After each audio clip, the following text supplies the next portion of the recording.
All right, class. Welcome in a little bit differently than you're used to being welcomed in. Today, we're going to talk about statistics. Statistics is probably a word that you have heard before, should be a word that you at least are somewhat familiar with. In general, statistics is the collecting and analyzing of numerical data. Numerical means a number, some kind of data with a number, with the purpose of making an inference. So, there are many jobs out there that have a position where somebody is trying to help out a company based on numbers that they see. So, an example that I could give you is many of you have probably been into Wendy's. It sounds like a weird job, but somebody's job might be to study the numbers of what soft drinks the customers are selecting when they're in there getting their drinks. They might notice some trends where there's a drink or two that are getting a lot of use from customers. And so they might want to, if those maybe are a Coca-Cola product, hey, we want to make sure we continue to get that drink. This is making us money. We need to make sure we get this into the customer's hands. They might notice something else, maybe say Blue Powerade. No customers are getting Blue Powerade, or very, very few. Do we really want to continue to spend money putting these Blue Powerades in Wendy's when our data is telling us nobody's buying it and it's just sitting there still? Kind of a goofy example, but that's kind of statistics in a nutshell. I can look at data. I can find out how can I use this and how can it help me? One of the first things that we're going to look at today is how can you collect data and display it for your help? There's not just one way of collecting and displaying data. There are several, and today we're going to look at three. So one of the first ones that we're going to look at here is what we call a dot plot. I'm going to read this problem to you. You'll be able to read it along with me and see if we can help this guy, Manuel, out. So it says, Manuel plans to buy a new car with the gas mileage shown.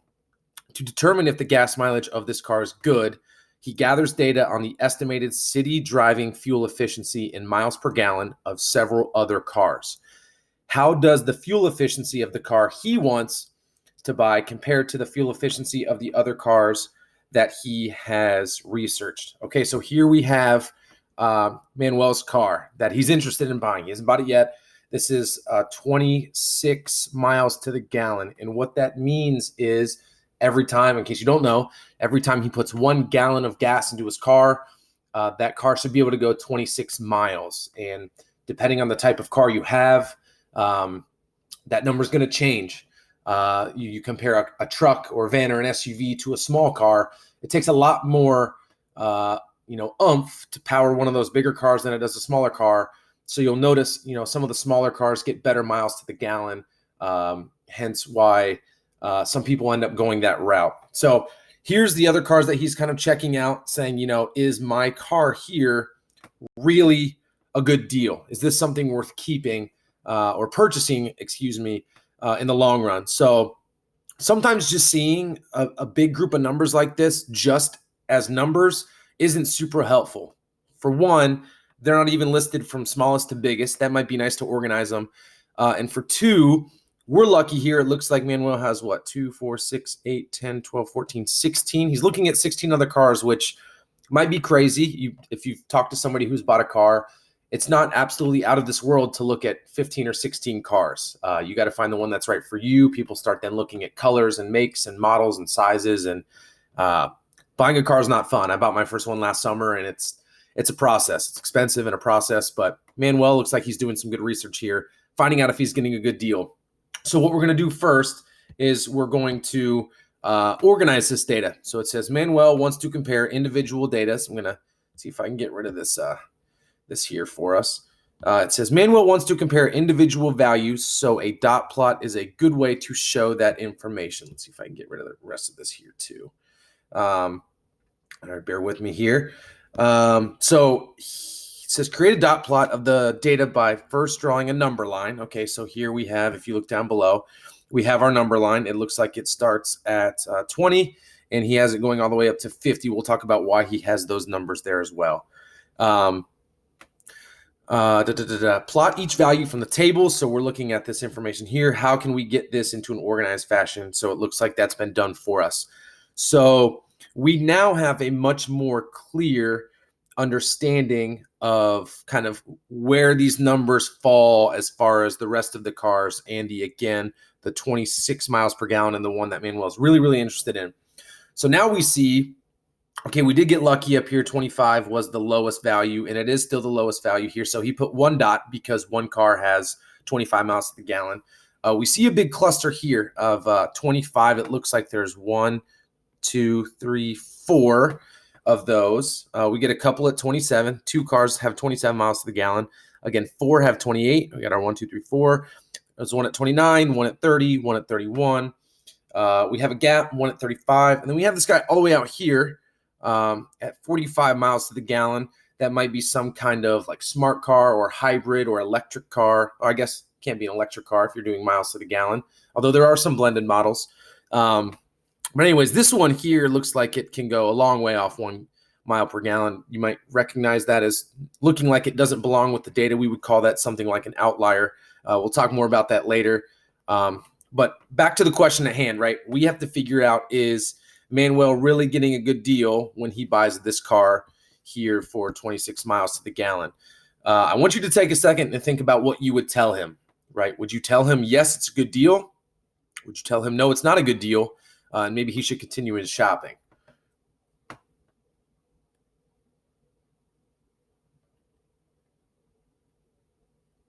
All right, you've had a moment to think about it, whether you paused the video or you just kind of sat here and thought about it for a second.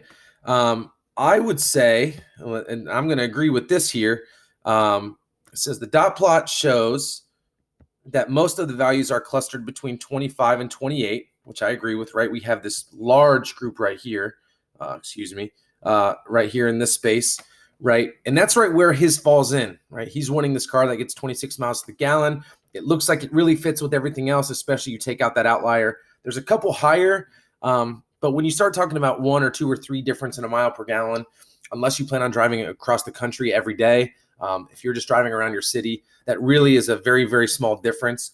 So if we check our conclusion here, it looks like the car that Manuel plans to buy has the same fuel efficiency as comparable cars. So the really nice part about this dot plot, again, that we just saw was we are able to look at this as a group and figure out, where does his exact purchase fall in line with all other options. You can see each and every car because each and every car was listed as just one of those dots. Very helpful if you want to try to compare one item to the next or one item to the rest, and it really helped us out this way. So again, a very, very nice part of this dot plot was seeing each and every value. Something to consider if, now again, this probably would never happen, but say that Manuel was going to look at 150 cars. He was very, very, very picky. He wanted the exact car that he knew would fit his needs. He's just a car man. Dot plot probably wouldn't be great. I don't think that Manuel is going to want to draw a line and put 150 dots there throughout his number line. Just would end up being pretty extensive. We have an option that would probably end up being more better and more helpful for Manuel, and that's something we're going to look at here in a little bit. So let's take a look at another one that doesn't have to do with cars. I like that example there for you guys because not too far from now, that might be something that you're taking a look at yourselves. You're not too far from 16 if you're already there yet. Awesome. Maybe you've had some experience with that. But if you're not, then maybe here in the next few years. Okay, so here's our next example I want us to explore. It says a teacher gave her students a 10-point quiz. In the dot plot, each dot represents the score of a student. So we see that right here, right? Each of those dots is one score. How can the teacher use the dot plot to help her summarize the scores? Okay, so let's talk about a couple things first. You've seen dot plots before. You've probably been asked to make them, maybe in math or science class. I'm not too interested in just, hey, how's it made? But a couple things we can see here. One thing that I could ask you is how many students took this quiz, right? How would I figure out how many students took the quiz? You're probably thinking, well, don't I just look and each dot is one of the scores and one of the scores comes from a student? So ipso facto, each dot is a student, right? So you could count on those and just say, hey, one thing she can find out is how many kids took her quiz, right? Maybe even just, was anybody absent that day? I see that there's 4, 5, 6, 7, 8, 9, 10, 11, 12, 13, 14, 15, 16. There's 17 dots, so 17 quiz scores. Hey, I have 18 kids in my class. Okay, somebody didn't take the quiz. They got to figure out who didn't take the quiz. But what else can it tell us, right? What are some things that you observe? Take a second to think about what would you tell her if she gave you this and said, how did my class do?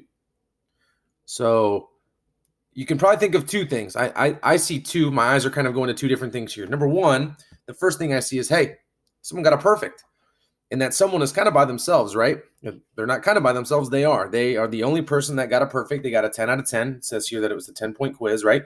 Not only that, nobody even got a 9 or an 8. So you either have somebody on your hands who spent a lot of time studying, or you could even infer it this way. You gave a pretty hard quiz, and you had one student that really, really understood the quiz, right? They got 10 out of 10. That could be one way that you can infer that there as well. Another thing that we could think here, I'm going to get rid of this, is, hey, there's a lot of students who got between a 3 and a 7. You can maybe even take that a step further. If we get rid of this, right, that guy's by themselves, that guy or that girl, we could say most students got between a 4 and a 7, right? Are those good scores? I would say no. As you get up to a 7, not bad, right? 7 out of 10 is a 70%, a C minus. 6 out of 10 is a 60%. You have a large group here. I'm going to hone in on just another group. All of these people didn't even pass the quiz, right? Looks like over half of her class didn't pass the quiz. Lots of 5s, which is a 50% F, lots of 4s, 40%, and a 3, 30%. Let's see what we say here. It's probably going to be a lot of what we just discussed. There's a cluster of scores around 5 points. It's saying, hey, 5 points right here. There's a lot of the points are on 5 and just around it. So most of the students answered about 5 questions correctly. There was one student who scored a high 10 points, but 10 is an outlier, so most of the students didn't do well on the quiz. Wow, Mr. Neal, you are a genius. How did you know that was going to come up? I don't know. What can I say? I practice. I know things. Who knows? Okay, so again, dot plot there, very good. Her class is small. I believe we counted 17 dots. Doesn't take very long to draw a number line from 0 to 10 and put your 17 dots. Definitely worth taking the time to do that if you want to analyze that data there. Just another way that we can look at dot plots. All right, so let's check this out then. Let's see. Sometimes dot plots, I got to get rid of, it went away. Awesome. Here's me learning how to use some of this technology. It's being pretty friendly so far. Let's see if it keeps it up. Dot plots sometimes are not great for different reasons. Again, I already mentioned, even say that teacher, right? That's one of her classes. What if she wanted to list all of her students, right? And she has 150 students. I know I use that for the car example, but she probably doesn't want to draw a number line and then dot 100 or put 150 dots. Just wouldn't be very useful. So we're going to get into another one here. I'm going to play this video. I'm going to kind of let it go. You're going to hear a voice that's different than mine.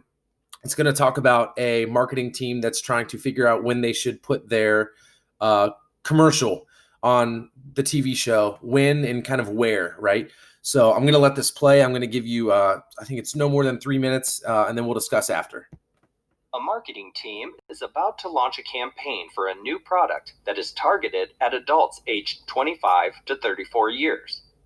The team is researching the age range of viewers of a certain TV show to decide whether to advertise during the show. The data show the ages of a random sample of 30 viewers of the show. Based on the findings, should the marketing team launch their campaign during this particular show? Okay, so they've explained, here's the age of the people watching the show. We talked about this in the first problem, the dot plot. They're not organized for us yet. It'd be very helpful to put them in order. So it's going to be one of the things that they do next. Let's see if we can keep that question in mind. Based on these findings, should this marketing team launch their campaign during this show, this one show of these people of this age? Let's see what they have to say. Histograms are often used to represent data over ranges of numbers. To create a histogram, first decide on an appropriate interval for the data. Looking at the data, you can see that the lowest age is 14 and the highest age is 37. So the intervals need to go up to 37 at least. A good interval choice is to go up in 5s, starting at 0. Next, create a frequency table to organize the data. Look for instances of numbers inside each range. There are no numbers between 0 and 4 or 5 and 9, so those cells stay blank. There are 2 14s, so put 2 tick marks in the 1014 cell. Repeat this for the remaining ranges.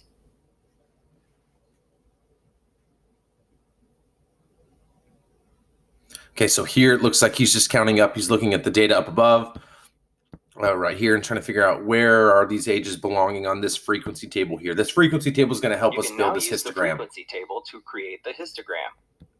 Draw the axes. The highest frequency is 10, so the y-axis only needs to go up to 10. The x-axis is labeled with the age ranges. Draw the bars. There are no bars for the first 2 ranges as there were no people in those ages in the sample. The third range needs a bar, ages 10 to 14, too high to represent the 2 people aged 10 to 14 in the sample. The next bar needs to be 10 high to represent the 10 people aged 15 to 19 in the sample. Draw the rest of the bars in the same way.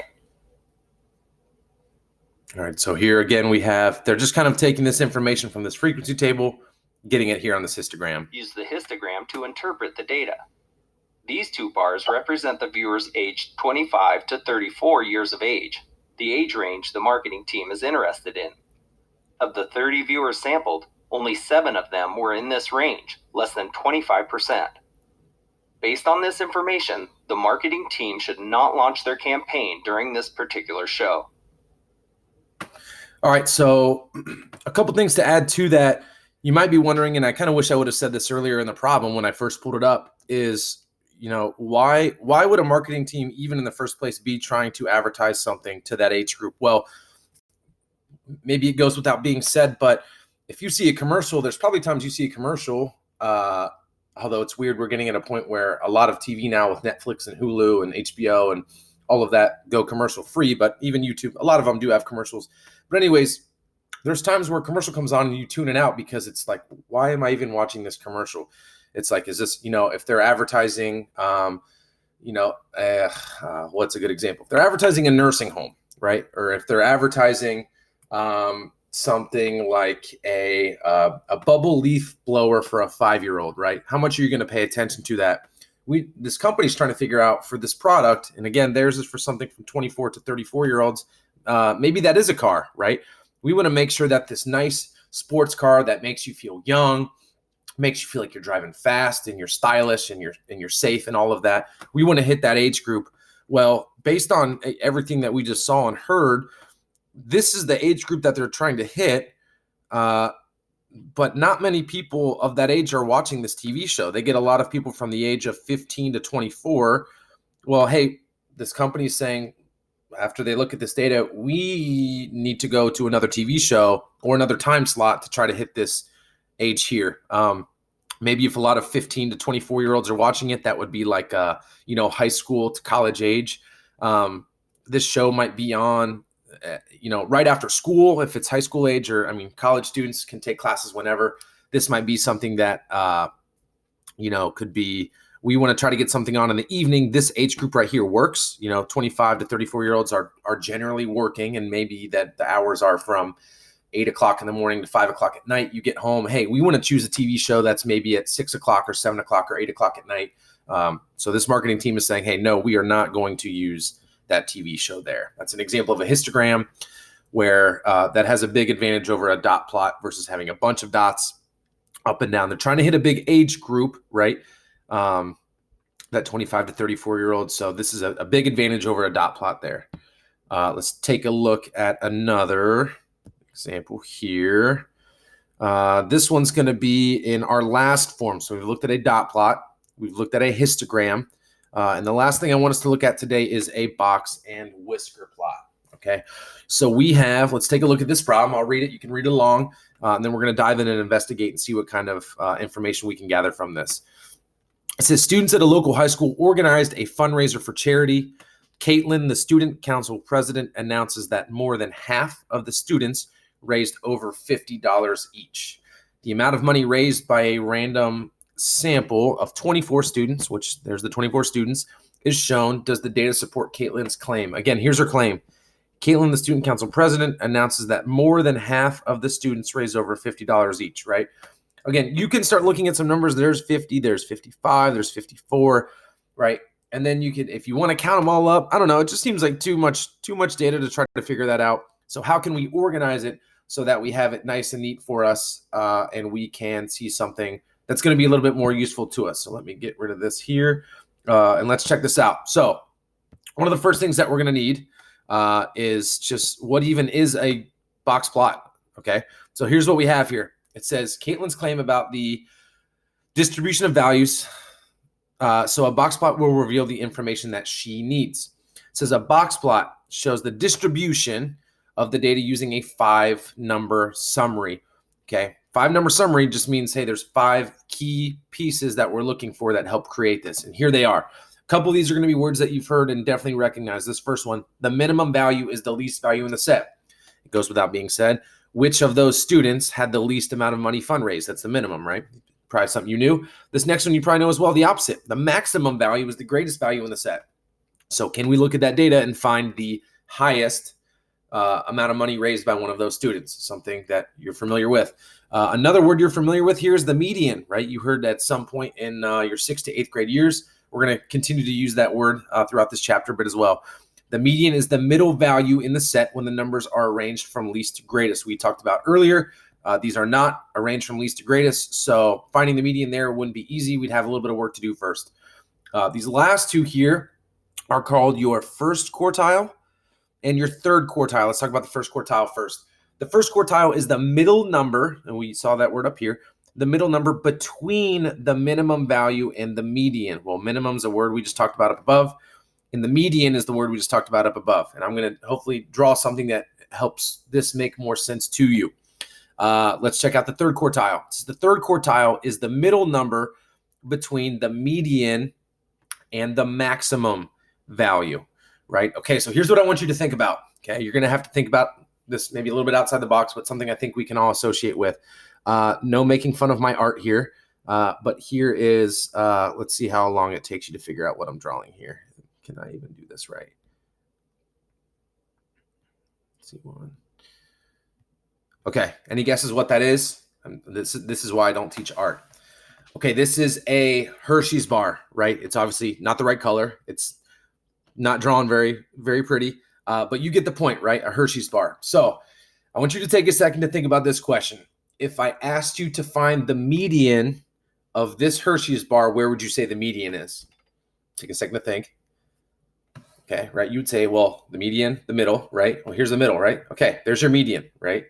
MED. I'm going to put MED for median. Okay, there's your median. If you cut that in half, the median, it just said over here, is the middle value in the set when they're from least to greatest. Okay, there's your median. All right, think about this. Think about a number line, and then if I ask you this next question, here's this word here, the minimum. If I said, where is your minimum of this candy bar, right? The minimum, think about where that would be.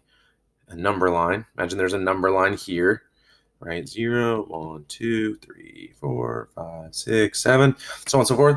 Well, right, isn't your minimum going to be right here? Your minimum? There's your smallest, okay? So you're probably already thinking about this next question I'm going to ask you. Where would the maximum be, right? The maximum would be up here. Okay, so there's your max. All right, so there's two left, right? This first quartile and this third quartile. Okay, well, where would those be? We've got this piece covered. We've got this piece covered. So there's your minimum. There's your median. There's your maximum, right? What's left? So we have our first quartile. Well, first quartile says it's the middle number between the minimum and the median. So what's in between the minimum and the median? This guy right here.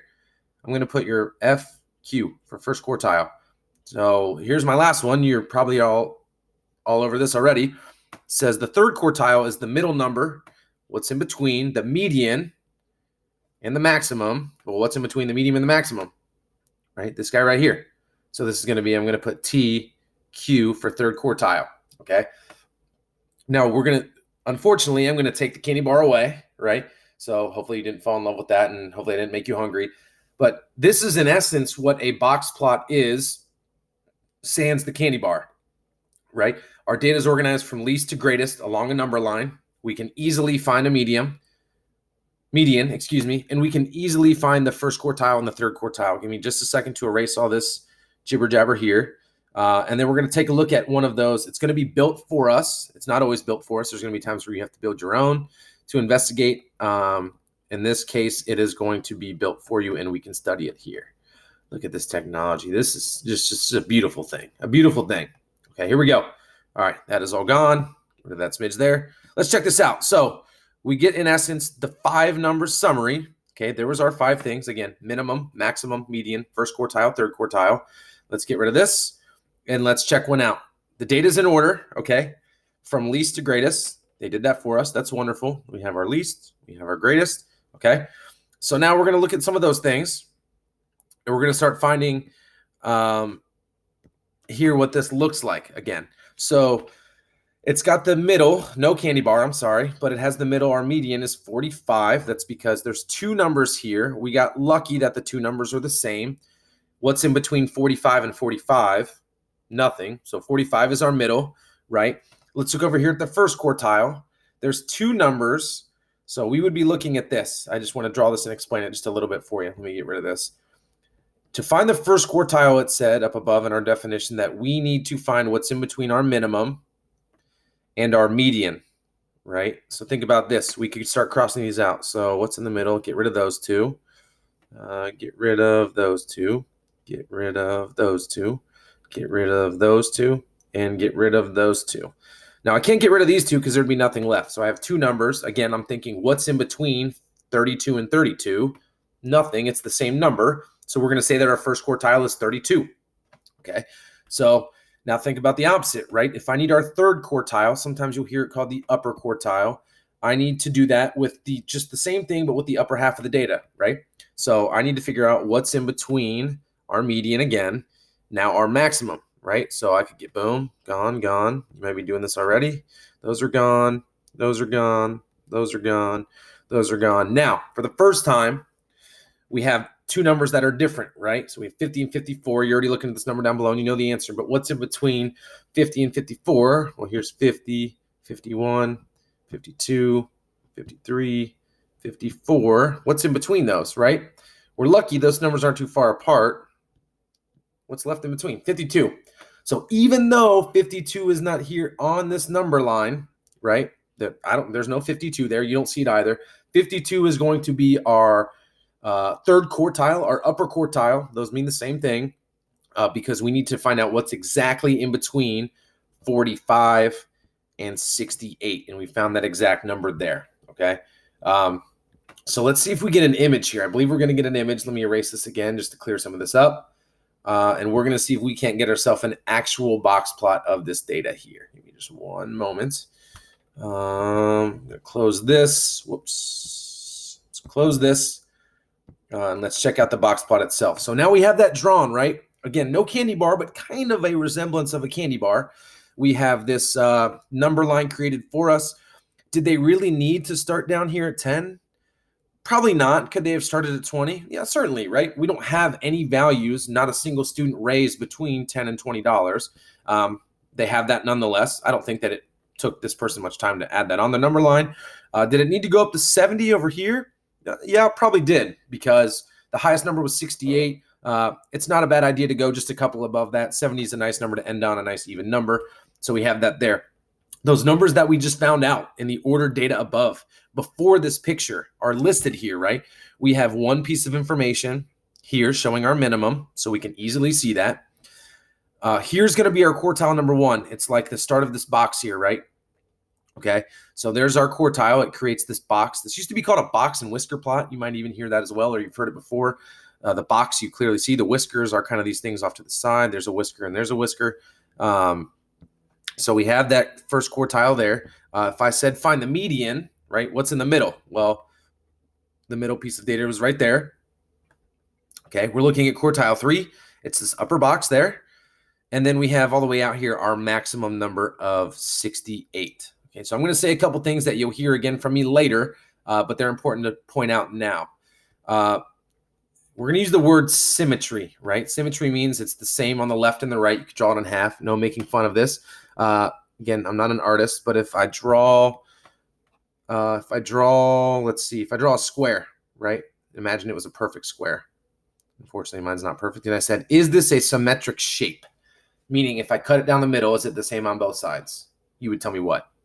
You would tell me yes, right? The left and the right are both the same, especially if I was a better artist. Okay, so what does that mean? Why am I asking that? Well, this clearly is not symmetric, right? If I look at this whole entire thing, this whole entire box plot, look, this right whisker is longer than the left, and this part here is a little bit longer than the right. Well, what does that mean, right? Let's just focus on the inside of the box first, okay? There's more data in this. There's more students that collected this amount of money than this amount of money, and that's okay. That's how this data worked out. Okay, same thing with these whiskers, right? So we have maybe a student that's a little bit closer to the median here, the least amount, the minimum, is a little bit closer to the median than the student who sold the most, is a little bit farther away than the median. Just some things to consider there.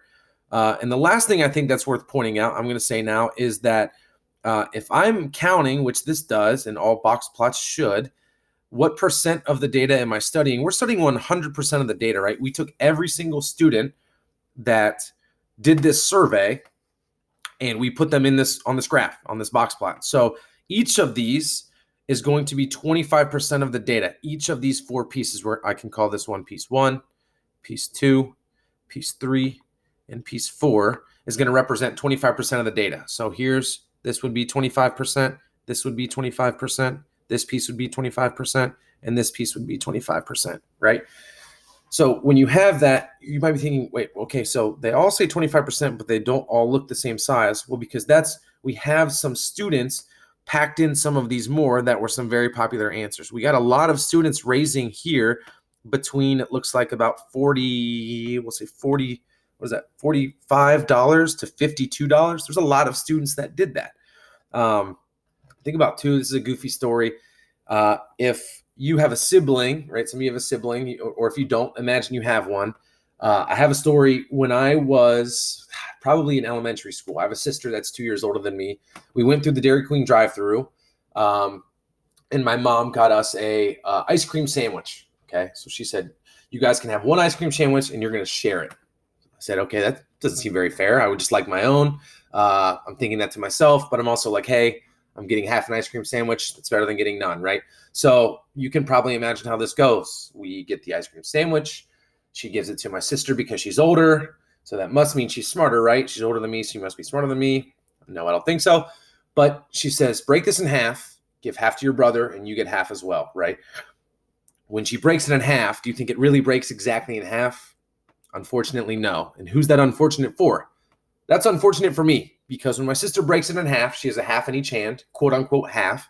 Which half do you think she gives me, the bigger or the smaller half? Like any older sister would do, she gives me, no. She takes the bigger half. I get the smaller half. Technically, we each got half, but we didn't. They weren't the same size. The reason I share that is to tell you about, how difficult my childhood was. Think about that time. Mr. Neal only got about 46 or 47% of the ice cream sandwich when he should have gotten 50%. No, that's not really why. Think about it. If this data gets broken in half, it might not look like half.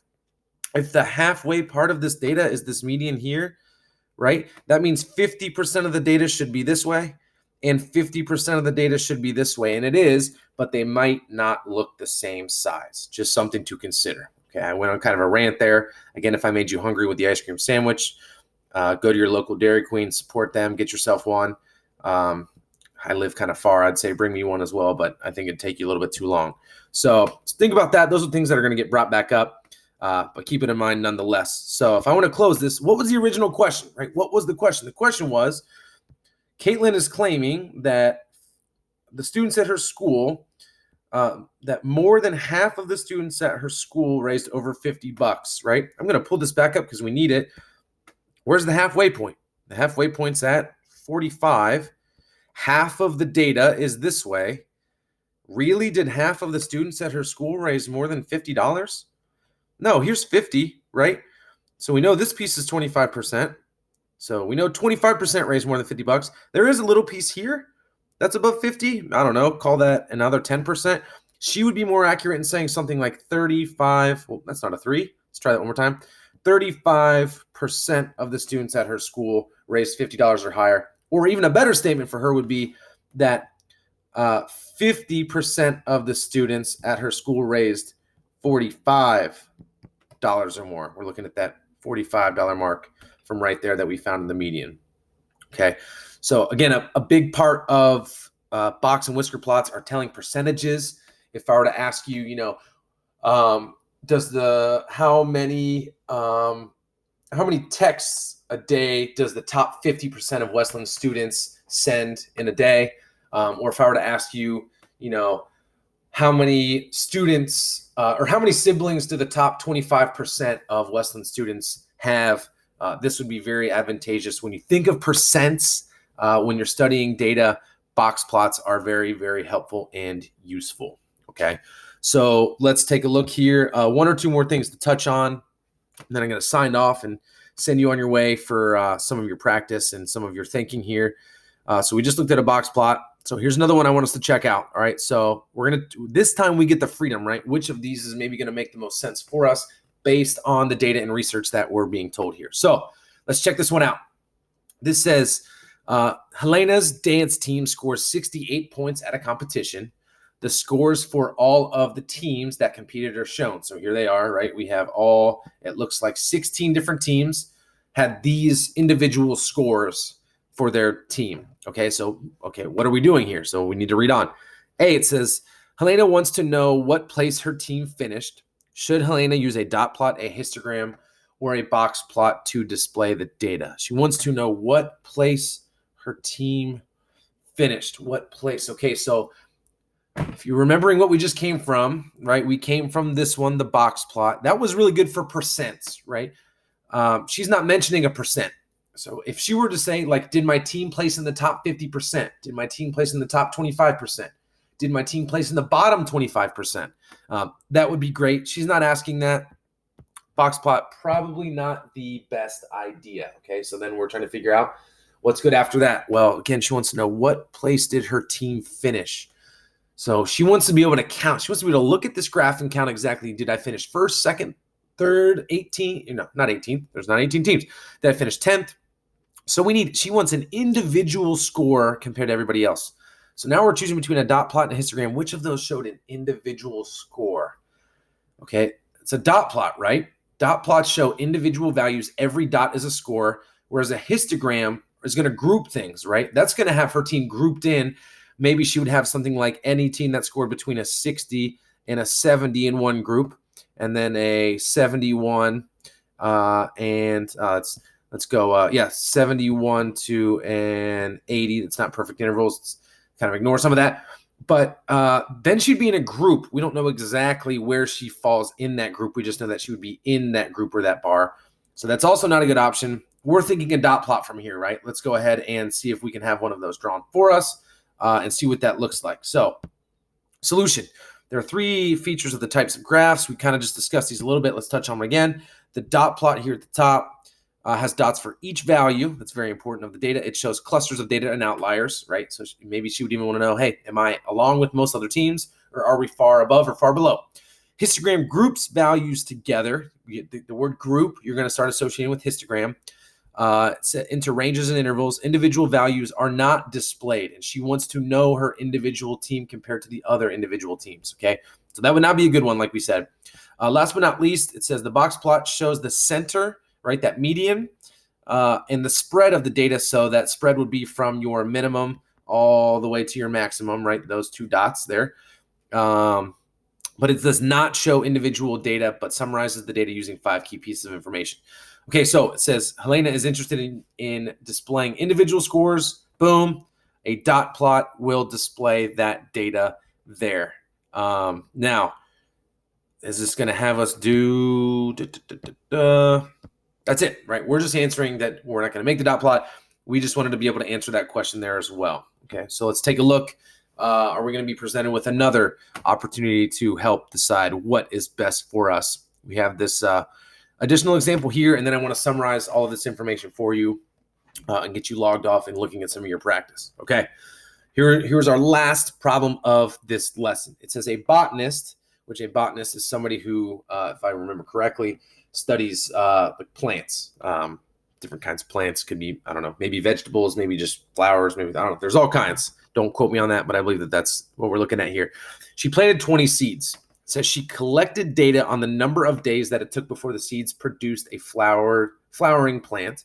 She wants to compare the middle 50% of her data to the data she collected for other sets of seeds. Should she use a dot plot, histogram, or box plot? Okay, so again, we're being asked which of these three is really going to help her, right? Well, again, we need to keep in mind, what does she want? She wants to compare the middle 50% of her data. Percent. I'm going to draw that big. I'm going to draw a couple of them, right? Because something should be going off in your head.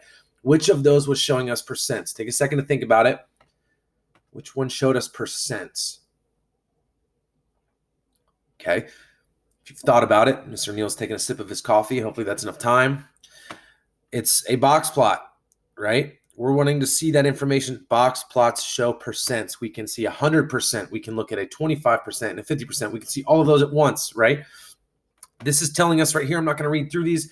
This is telling us, nope, dot plots aren't going to give us percents. They're just individual values. Histogram are groups. There's no percents. They're in intervals.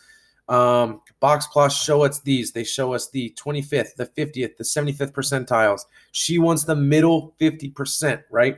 This is huge. Okay. You might see it below, but if not, let's take one quick second. Remember my candy bar thing, right?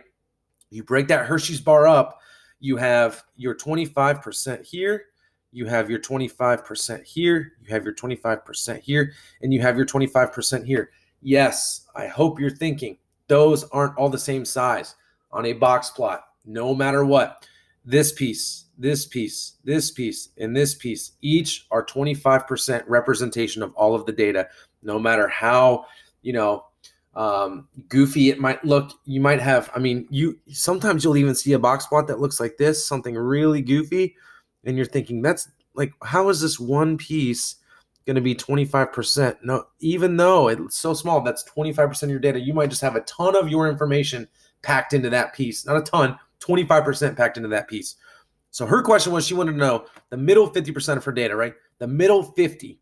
I don't see the number 50, but I see two numbers that can get me to 50, and I need the middle. So if I'm looking at these two numbers here, 25 plus 25 is 50, right? We're not going to tell her her answer is 50. She wants to know, how long did it take those flowers or those seeds to bloom into flowers? Well, it looks like it took them this long, this 50%. What's this number here? Well, if this is 15, this is 20. That must be 15, 16, 17. It took them between 18, and this number here is easy for us to see, 25 days. So we even see that below. We have it here. The box plot shows that 50% of the seeds produced a flowering plant within 18 to 25 days. Okay. Now it looks like she had some that took a lot longer. This one here took 31 days to sprout, and even faster, right? She might have just something that took off on. Who knows? Did it have more sunlight? Did it get better watering? Did it have better soil? She's not asking us about that. She's probably smarter than us in that sense. She just wanted to know the middle 50%. How long did it take that group to sprout? We told her 18 to 25 days because we looked at a box plot, because box plots give us percents. Okay. Lots of information here. Can we summarize? Answer, yes, we can. Here we go. This is how we're going to summarize the three things we looked at today. And these are going to be something I want you to remember, something I want you to use, and something I want you to consider as you do your work that I leave you here today. So what did we talk about today? We talked about dot plots. We talked about histograms. And we talked about box plots. Did we just talk about them? No. We looked at them. We looked at their graphs, right? What do their graphs look like? I did not introduce to you what those graphs look like. You have seen those. We talked about why would one of those be better than the other? What can it do for us? How can we get it to work for us? And how can I take that information, analyze it, and help solve a problem or solve some kind of conundrum? We had Manuel with the car. We had the dance team. We had the botanist planting plants. We had the company wanting to figure out what age group or what TV show time slot they should be putting a certain commercial on. Lots of people needed our help today. We gave it to them. Okay, so to summarize, in words, a dot plot is best. Dot plots display each data value from the set of data. They show clusters where that big group might be. They show gaps, right? This one here doesn't have a gap below. And they show outliers. Again, this one doesn't really have an outlier, but those things are very easy to see. It doesn't tell us what this one's about, Maybe this is about what the age of the people in the bookstore are, right? I can tell there's one 8-year-old, there's two 9-year-olds, there's one 13-year-old. There are no 20-year-olds, right? Lots of kids, no adults, no babies, just a bunch of 8 to 15-year-olds hanging out buying books, okay? Histograms, right? Moving on. What do histograms do for us? They give us intervals and they give us clusters. I'm going to read this. It says histograms do not show individual values. You don't see dots here. No dots, right? And I could even say to you, what these people right here, are they 6 or are they 7? We would say, I don't know. I just know that they're 6 or they're 7, right? Okay. So it says histograms do not show individual values, but show clearly the shape of the data, right? We can see a nice general shape. We're going to talk about shape later in this chapter. Here's kind of a shape. That's how my histogram looks there. We give it a shape. We'll give it a name later, but just something to think about. The data are organized into intervals. These intervals would be 6 to 7, 8 to 9, 10 to 11, and 12 to 13. It looks like these are about posts per day, right? So maybe this is about the Snapchat posts, right? So this bar right here is saying that there are 3 people, right? The frequency, 3 people that did 12 or 13 posts that day. Very helpful for large quantities of data, or if your data is really spread out, right? If you're looking at, we'll keep it within posts per day. If you have people posting 2 posts per day and people posting 700 posts per day, right? I'm sure that there's some people out there like that. Hopefully that's not you. That's 700 is way too many. But you don't want to draw a number line from 0 to 700 with every number, 0, 1, 2, 3, 4, right? We have better things to do than that.